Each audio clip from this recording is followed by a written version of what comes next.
Hello नमस्ते, I am Deepali Goyal. स्वागत करती हूँ आप सभी का साइंस मैजिक पर। तो स्टूडेंट्स, जैसा कि आप सब जानते हैं, हम लोग पढ़ रहे हैं सीईटी के लिए, जिसके अंदर आज की क्लास में हम डिस्कस करने वाले हैं सेल यानी कि कोशिका के क्वेश्चन आंसर्स को।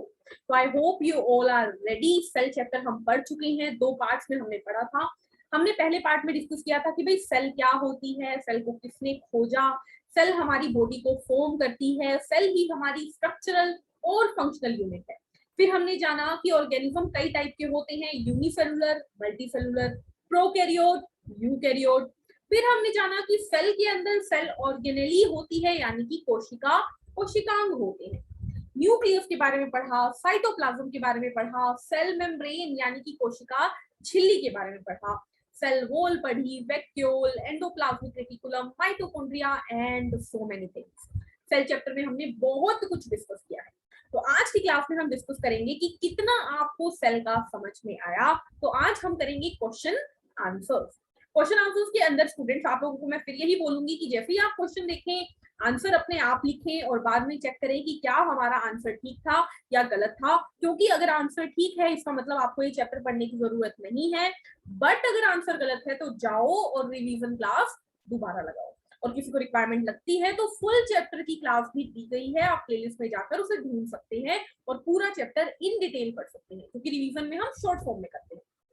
ओके, डन है सभी को? चलिए तो क्लास शुरू करते हैं पहले क्वेश्चन के साथ।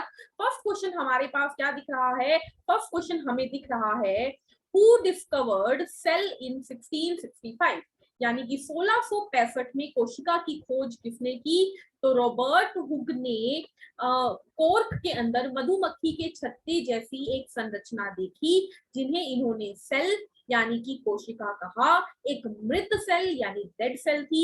1665 में कॉर्क के अंदर, ठीक है, कैसा? मधुमक्खी जैसा छत्ता दिखा। ठीक है, वो क्या थी? डेड। लिविंग सेल किसने खोजी थी बाद में? ल्यूवेनहुक ने। चलिए क्वेश्चन नंबर 2 पे चलते हैं। एक ऑर्गेनेली का नाम बताइए जो अणुओं के लिए प्राथमिक पैकेजिंग क्षेत्र के रूप में कार्य करता है, जो पूरे सेल में वितरित किया जाएगा। Name an organelle that serve as the primary packaging area of molecules that will be distributed throughout the cell. तो स्टूडेंट, वो ऑर्गेनेली यानी वो कोशिकांग जो कि पूरी सेल के अंदर पैकिंग करता है और फिर सामान देता भी है, यानी कि packing plus storage plus secretion यानी स्त्रावण भी करता है, तो वो कौन है? तो पैकिंग का नाम जब भी आए तो हमारी पैकिंग फैक्ट्री कौन है? हमारा गोल्गी अपरेटस यानी गोल्गी उपकरण, जिसे गोल्गी काय या गोल्गी बॉडी भी कहा जाता है। माइटोकॉन्ड्रिया एनर्जी यानी ऊर्जा घर होता है। प्लास्टिड जो होते हैं वो रंग देते हैं, क्रोमोप्लास्ट। ठीक है, फोटोसिंथेसिस यानी प्रकाश संश्लेषण कराते हैं, क्लोरोप्लास्ट। और फैट को, खाने को स्टोर करते हैं, ल्यूकोप्लास्ट। वैक्यूल क्या करती है? ये भी खाने को स्टोर करती है, पौधों में बड़ी बड़ी होती है। क्वेश्चन नंबर 3 हमारे पास क्या आता है? देखिए, कोशिका की सबसे बाहरी सीमा का नाम बताइए। Name the outermost boundary of the cell. तो कोशिका की सबसे बाहर क्या होती है? प्लाज्मा मेम्ब्रेन यानी कि प्लाज्मा झिल्ली, जिसे सेल मेम्ब्रेन यानी कोशिका झिल्ली भी बोलते हैं। ऑप्शन में अगर सेल वॉल होता तो आप उसे टिक करते, क्योंकि सबसे बाहर कोशिका भित्ति, फिर कोशिका झिल्ली, फिर कोशिका द्रव्य और उसके बीचों बीच न्यूक्लियस यानी कि केंद्र। ठीक है, तो आपको क्लियर हो गया होगा ये बात। न्यूक्लियस की मेम्ब्रेन न्यूक्लियर मेम्ब्रेन होती है, यानी कि क्या होती है? परमाणु झिल्ली नहीं, यहाँ पे नाभिकीय या केंद्रक झिल्ली आएगा। ठीक है, चलिए नेक्स्ट क्वेश्चन। यस, उस प्रक्रिया का नाम बताइए जिसमें कोशिका द्वारा सामग्रियों का अंतग्रहण प्लाज्मा झिल्ली के माध्यम से किया जाता है। Name the process in which the injection of material by the cell is done through the plasma membrane. तो हमने अमीबा पढ़ा था, अमीबा अपनी ना प्लाज्मा मेम्ब्रेन को ऐसे ऐसे ऐसे फैला के और खाने को ऐसे अंदर दे देता है। ठीक है, तो उसे क्या बोलते हैं स्टूडेंट, इस तरीके से लेने को? तो देखिए, उसे बोलते हैं ऑप्शन डी, एंडोसाइटोसिस। क्या बोलते हैं? एंडोसाइटोसिस। देखो क्यों, पहला आपको इजेक्शन दिख रहा है, इजेक्शन। ई का मतलब होता है एग्जिट, निकालो, यानी कोई चीज निकालनी है तो उसे इजेक्शन बोल देंगे। स्प्रेडिंग, स्प्रेडिंग का मतलब होता है फैलना, प्रसार। ठीक है, ओस्मोसिस ये होता है पानी के कंपोनेंट्स के लिए, ये होता है हाई कंसंट्रेशन से लो कंसंट्रेशन में मूवमेंट।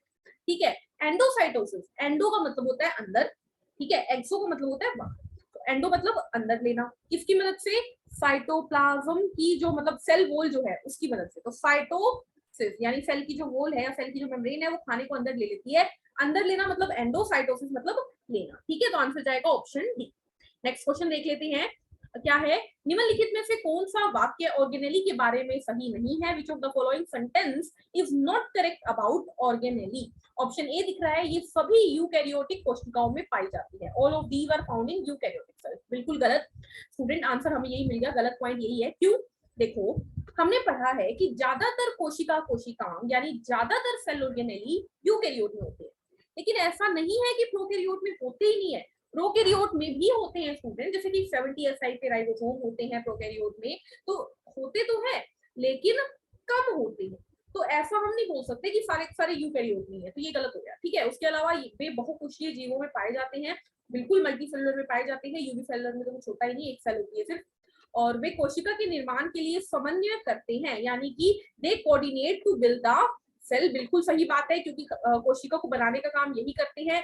वे छोटे आकार के और अधिकतर आंतरिक होते हैं, यानी कि छोटे छोटे साइज के होते हैं और ज्यादातर अंदर पाए जाते हैं। बिल्कुल सही, जितनी भी सेल ऑर्गेनेली होती है ये कोशिका के अंदर होती है और छोटी छोटी होती है। तो आंसर जाएगा ऑप्शन ए।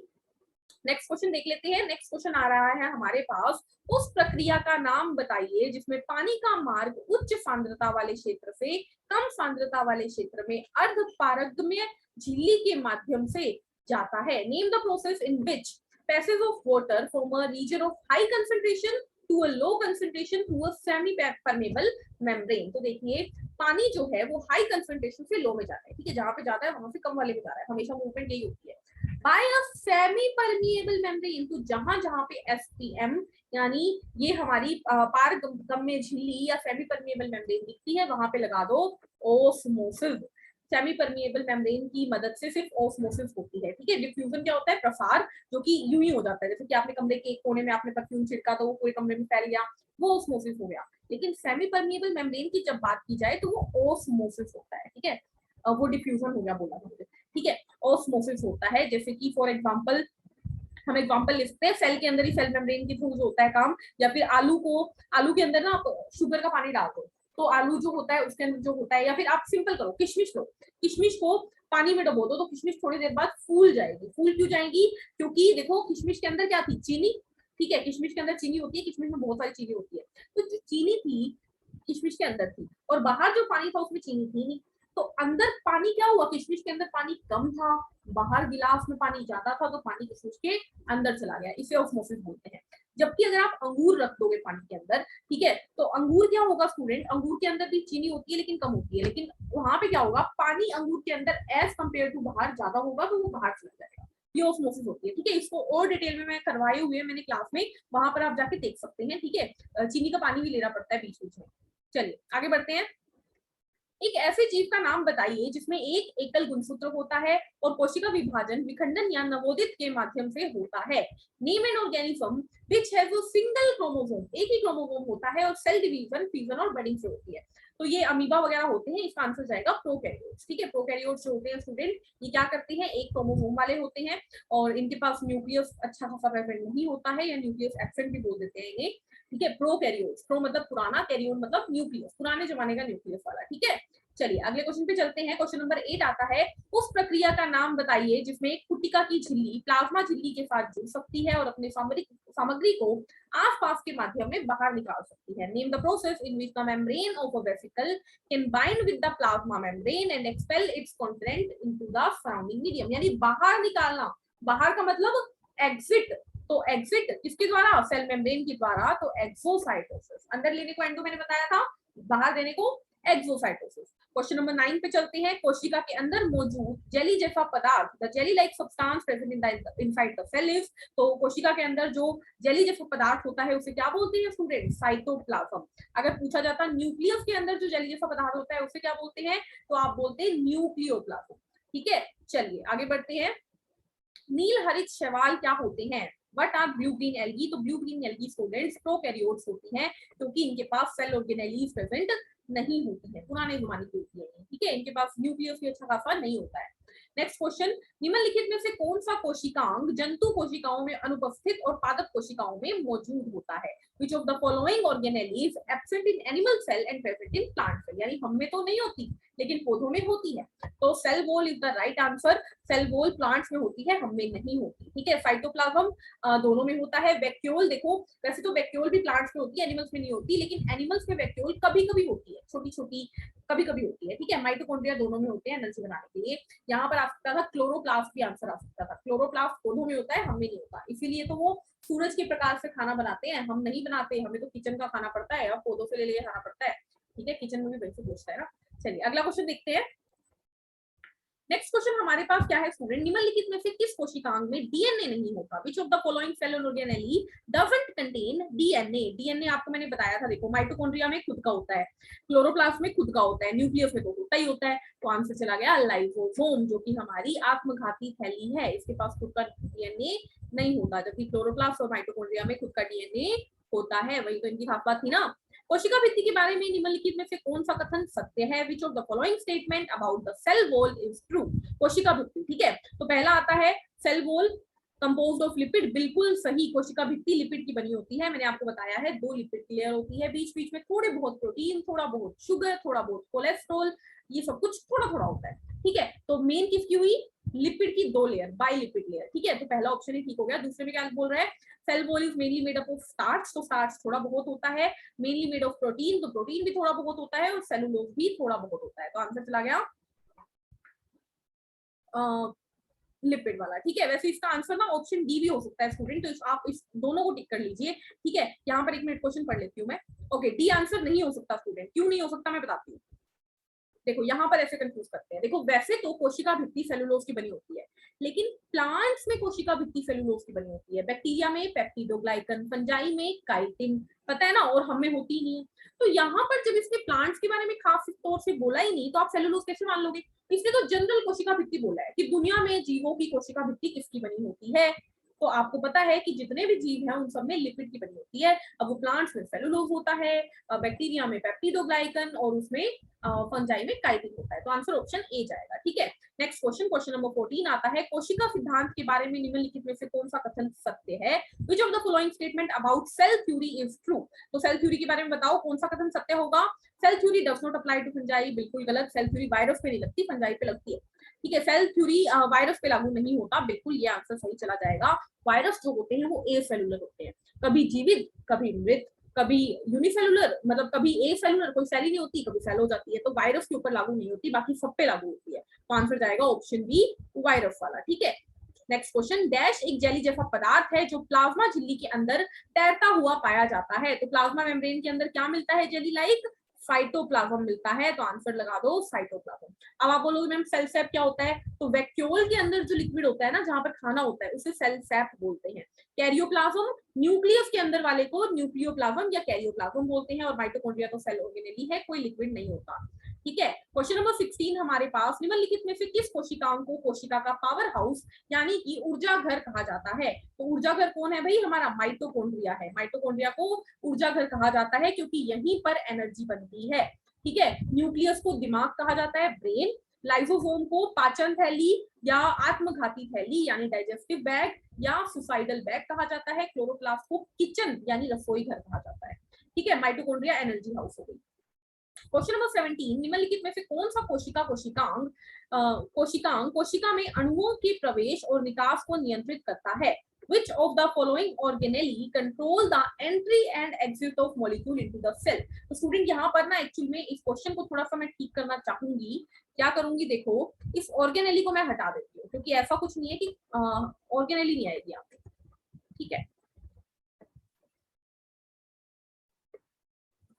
तो कौन सा कोशिका का ऐसा भाग होता है जहां से चीजें अंदर या बाहर जाती है? तो आप सभी जानते हो, सबसे पहले सेल मेम्ब्रेन यानी कोशिका झिल्ली आती है, जो कि ऑस्मोसिस के थ्रू चीजों को अंदर या बाहर लेकर जाती है। बाकी सारे तो अंदर के काम करते हैं ना, ठीक है। नेक्स्ट क्वेश्चन, क्वेश्चन नंबर 18 आता है, डैश कोशिका उसके प्रकार, संरचना, कार्यों और उसके अंगों का अध्ययन है। Dash is the study of cell, its type, structure, function and organ. तो जब हम कोशिका के बारे में पढ़ते हैं तो उसे बोलते हैं सेल बायोलॉजी या साइटोलॉजी। सेल बायोलॉजी या साइटोलॉजी दोनों एक ही बात है, ठीक है। तो ये बात याद रखिएगा। बायोलॉजी जीव का विज्ञान, माइक्रोबायोलॉजी सूक्ष्म जीवों का विज्ञान, सबसे छोटे छोटे जीवों का, और बायोटेक्नोलॉजी जब हम बायोलॉजी को टेक्नोलॉजी से जोड़ के पढ़ते हैं, ठीक है।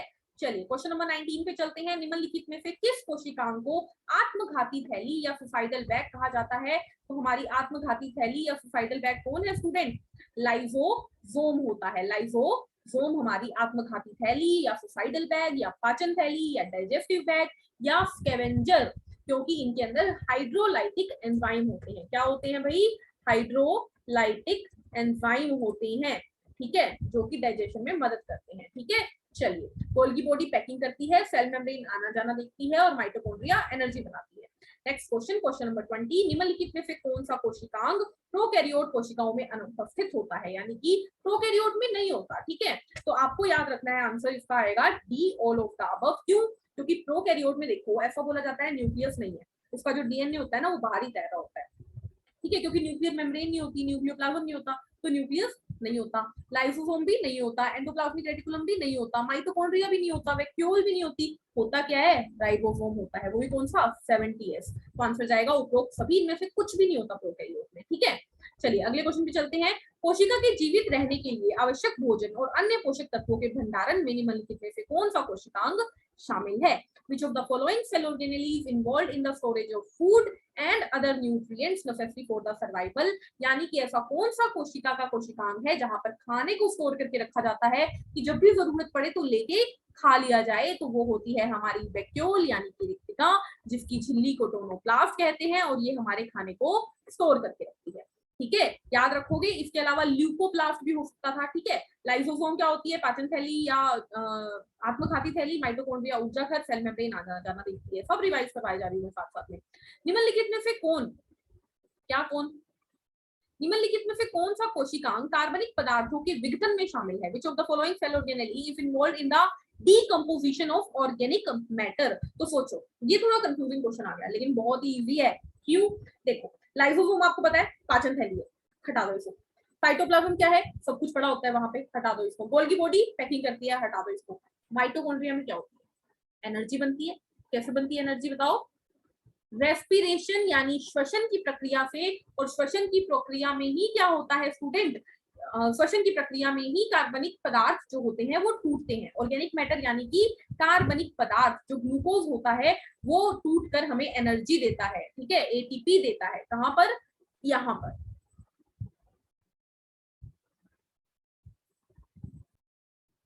यहाँ पर। ठीक है, अच्छा एक सेकंड, इन्होंने ऑर्गेनिक मैटर बोला है तो यहाँ पर थोड़ी गड़बड़ी हो गई। एक सेकंड, मैं आंसर बताती हूँ आप लोगों को, जस्ट सेकंड। क्या हो गया? यस, तो इन्होंने बोला है कि cell organelle involve the decomposition. यहाँ पर डीकंपोजिशन बोला है, यहाँ पर मेरी गलती हो गई। ठीक है, डीकंपोजिशन ऑफ ऑर्गेनिक मैटर कौन करता है स्टूडेंट? तो हमारी पाचन थैली यानी कि डाइजेस्टिव बैग, जिसके अंदर एंजाइम्स है। तो आंसर जाएगा लाइसोसोम। क्या आंसर जाएगा? लाइसोसोम हमारा आंसर जाएगा। ठीक है, क्या जाएगा? लाइसोसोम। मुझे लगा यहाँ पर ही कुछ और पूछ रहे हैं। ठीक है, जो हमारा ग्लूकोज होता है वो टूटकर एनर्जी माइटोकॉन्ड्रिया में देता है।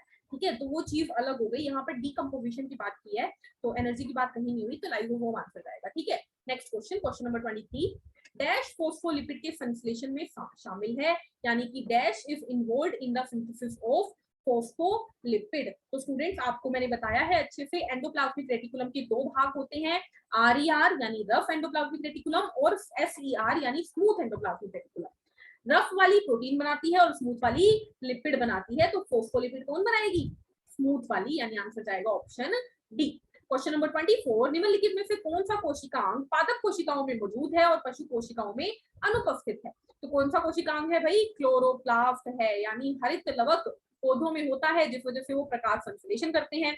हम में नहीं होता, तो हम प्रकाश संश्लेषण नहीं कर पाते, खुद का खाना खुद नहीं बना पाते। ठीक है, न्यूक्लियस दोनों में होता है, वैक्यूल प्लांट में होती है, हम में कभी कभी होती है तो छोटी छोटी होती है, फाइटोप्लाज्म दोनों में होता है।